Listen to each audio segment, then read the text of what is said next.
Libra, Sun, Moon, Rising in Venus. Welcome, I'm David. This is Warriors of Light Astro Tarot. And I'm here to do a heart spread read. And it's a timeless read this week because this is a reading for the one you just can't get off your mind.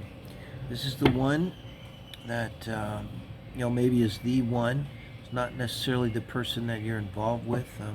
I think these relationships mean a lot and say a lot to us and speak to us about our soul's path, because the relationships, I think, are all about our soul's path and a large part of how we do our soul work. Why I focus a lot on relationship readings.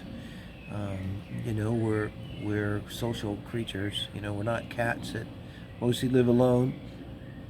We're social creatures. So I use these crystals more to help the camera, I think, get a bead, hopefully get a good focus on this flat background. So this is an interesting reading. As I lay it out, I'm thinking about it because I try to keep it to 10 minutes, so I need a minute.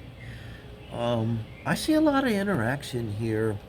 This speaks to you. Maybe when this relationship started, you were in a defensive position here.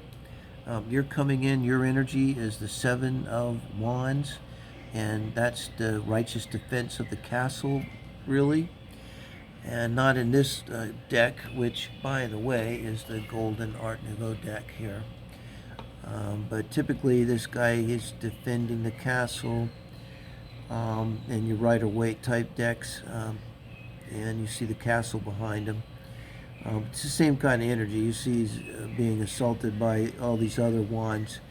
And a couple things with sevens, and particularly in this position, I often see them as patterns. So in sevens also, especially the wands, are actions, so it's about boundaries. And but I don't think this is about your person here, if this is your reading. I'd love for you to leave a comment. Let me know what you're feeling, if this resonates at all.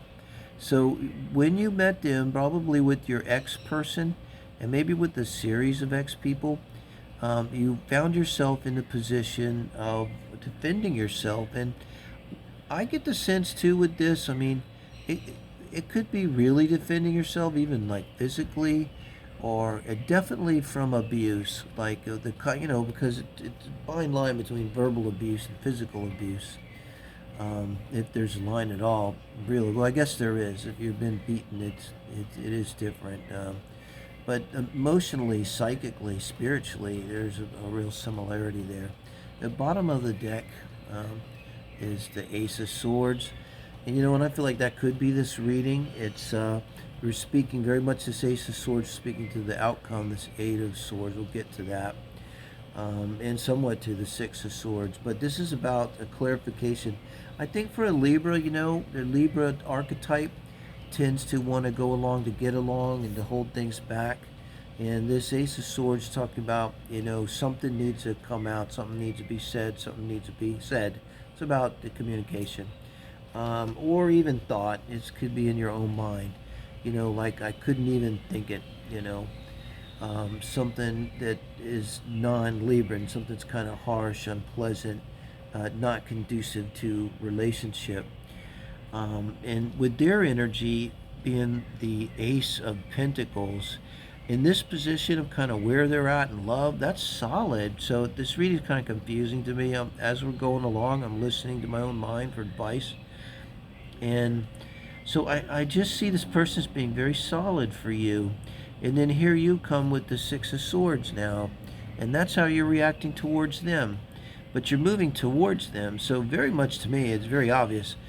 You, with them, were moving away from an abusive, possibly controlling situation wherein you might have actually felt some fear and a lot of stress. And this may not have been the first time that you kind of felt that. And so with this Six of Swords here, it's not a great energy in terms of relationship, because maybe this is your soulmate or your twin flame, but you're moving to them very much bringing that energy, almost like in a fearful way. This could be the energy really of packing up and moving in the middle of the night And with this Six of Swords here, it often is, and here with the Seven of Wands, it's definitely like of an escape. You're escaping from one thing. But your person has the Jupiter card here, the Wheel of Fortune. And it's incredibly benefic, and it's in this position to where they're feeling about you. And that's again really, if they're coming in solid. And I get the picture, hard to go with sports analogy, a picture of a catcher's mitt, and they're like, I got you, I got you. Maybe you heard the words, I got you.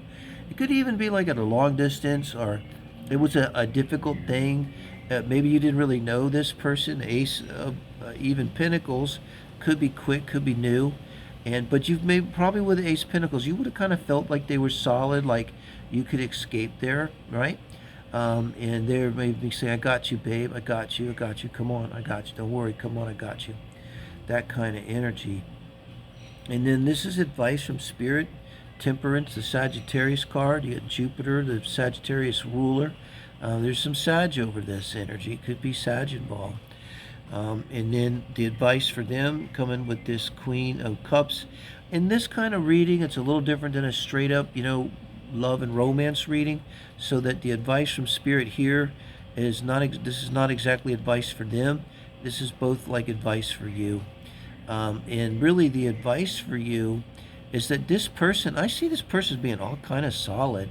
Not only solid, Jupiter, like I say, it's a great benefic. It's very benefic, very, kind of be very loving and very open and forgiving and yielding and very much willing to take a chance, wanting to help.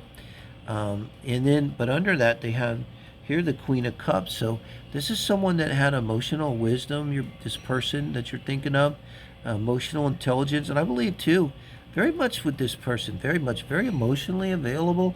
Might not have been something that you were used to. Maybe you didn't trust it. Maybe you still don't trust it. I'm telling you, trust it. For what? If that's a help. Trust it. And then with you, with the Sagittarius card, the flowing, with Sag. Again, you're coming from this background. We have to defend yourself. I'm a strong Sag. We in Libras and Sag get along good. First wife was a Libra. We don't, because we don't either like to argue or bicker, and we don't sweat the little stuff. And so the reason why Sagittarius are easygoing comes to mind, is because we really don't sweat the little stuff, and we're not really worried, and we're not hung up, and we're just flowing. This is flowing and living our life. And with this being the advice here, I got to tell you, it's very much leading me towards this relationship. I'm going to pull a clarifier. I hope I got time, 7:56, for this Eight of Swords. Because I almost think the Ace of Swords is a clarifier. It's like you got to get clear in your head. And just with this is the Pluto card, Judgment. This is very big here. Obviously, anything like this could be big, but with this being Judgment and with this card being the Wheel, there might be a window of opportunity. Like this person might not be there for you forever, okay? But you're in this Eight of Swords energy. It's an energy where you put yourself in this energy. Quick advice for this: talk to a trusted friend, open up with them, be vulnerable, let them know you really want their opinion. You're Libra, and say, now listen, don't be afraid about hurting my feelings. What's my part in this? What's going on? That's what that Ace of Swords was about on the bottom of the deck. And try to get them to give you, especially if you have a friend who's wise, a friend who you trust, that really has your back, they have your best interest at heart, and they're also wise. That's golden. That's golden if you have that. And that's a resource when you're in the Eight of Swords energy that you could always go to, is good advice, because it tends to be also self-isolation, and you get stuck in your head, and you might never get out, or it just takes forever. And a really good friend like that can just slice through that Ace of Swords, slice through with one word, one observation, and just free you. Slice all of this off and free you. Wow. Page of Pentacles. This is you returning this Ace of Pentacles with the Page of Pentacles energy, clarifying. So I really do believe, and look here now, you have the Ace of Swords and then the Page of Pentacles. This Page of Pentacles, this is a whole new beginning of something from the past. So this is yet another reading, not the intention of this reading, that shows encouragement for you to revisit this relationship, Libra. Let me know what you think.